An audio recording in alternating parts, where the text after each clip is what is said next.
India doesn't send commandos to foreign countries to eliminate enemies. There are already people who are always ready to work for us for whatever the reasons or lure, reveals an ex-spy who has long worked for India's dreaded intelligence agency RA, Research and Analysis Wing.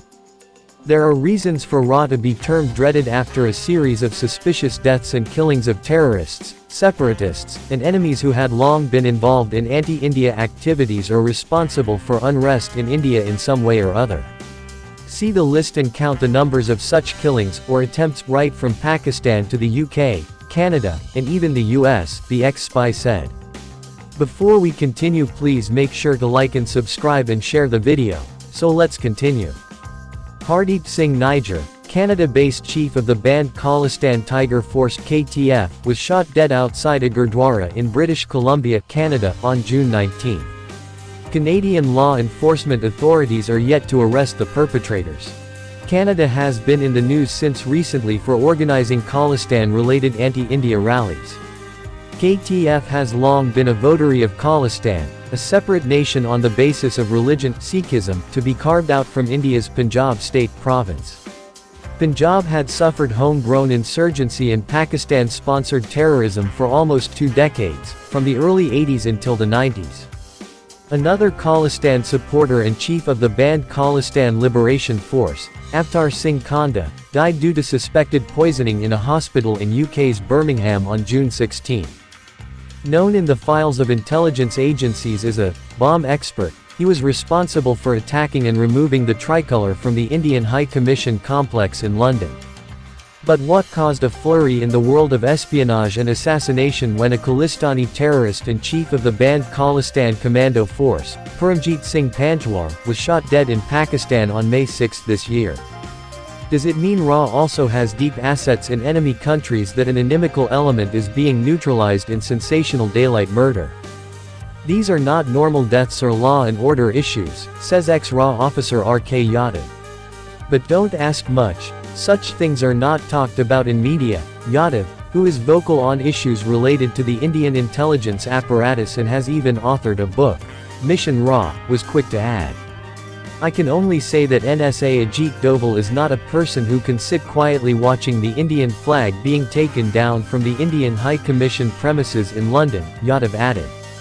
Earlier this year, on March 19, some pro-Khalistani people had attempted to take down the Indian tricolour from the High Commission premises in London and had tried to put the yellow flag of the Khalistani movement there. But Indian security personnel posted at the High Commission thwarted the Khalistani supporter.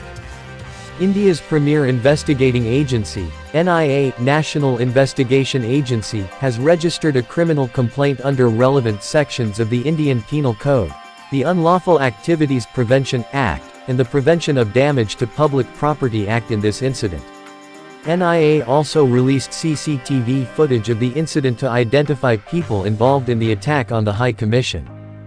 Kanda was among 3 accused who were named as the mastermind by NIA in the FIR, First Information Report regarding the attack on the High Commission, and had sought information about the accused from the public. Exactly 2 days after naming him, Kanda was found dead due to unknown causes in a UK hospital. Some media reports suggested Kanda died due to poisoning, while some said he had blood cancer. There has been no official word on these killings and suspicious deaths for that matter. In the history of spying and espionage, such confirmation never comes from official channels. But what has caught everybody's fancy is the new age avatar of Indian spy agencies who, like Israel's Mossad or CIA, US intelligence agency, have been eliminating enemies like Hollywood movies or some James Bond flicks. Another such news, though later turned out to be fake, that made Indians jubilant was the alleged elimination of another Betnor, US-based Gurpatwant Singh Panu, in a road accident in California. Panu has been running a banned outfit, Sikhs for Justice, overseas, in support of Khalistan for the past couple of years. Pictures of a road accident on a California highway with a truck rammed into a car had also gone viral, claiming Panu had been hit.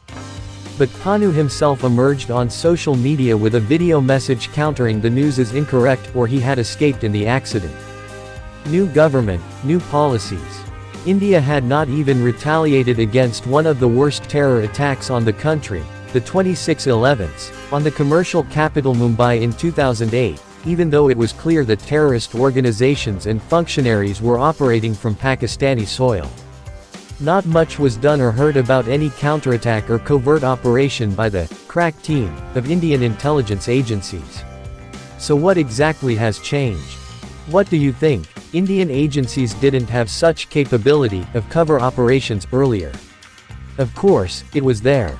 What has changed now is the emergence of India as a powerful nation and go ahead from the government in power, explains former RAW officer N.K. Sood.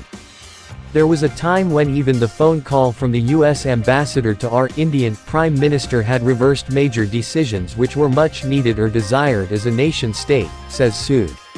But see now, there has been jostling among US congressmen to take autographs of our PM Narendra Modi, quipped Sood on the recent state visit of PM Modi to America and his address at the US Congress.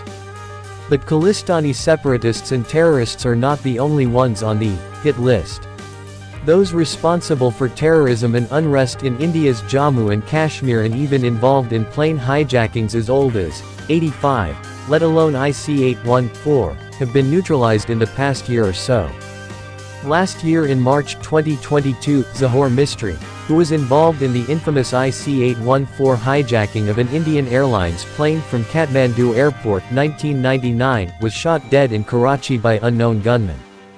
NSA Doval was then the Joint Director of the Intelligence Bureau (IB), the Internal Intelligence Agency of India.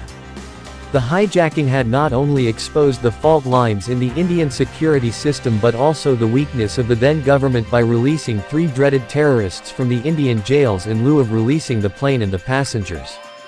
Another wanted person, Ripudaman Singh Malik, who was involved in the 1985 Air India bombing, was shot dead in Surrey, UK, in July last year. Harvinder Singh Sandhu, accused of the 2021 RPG attack on the Punjab Police HQ in Mohali, died of a drug overdose at a hospital in Pakistan. Bashir Ahmad Peer, Hizbul Mujahideen commander, was shot dead in the Rawalpindi area of Pakistan on February 20 this year. Bashir Ahmed was a native of the Kupwara area of Indian J&K and was responsible for operations of banned Hizbul Mujahideen in Pakistan, including arranging the training of newly recruited terrorists as well as crossover on LOC line of control to the Indian side.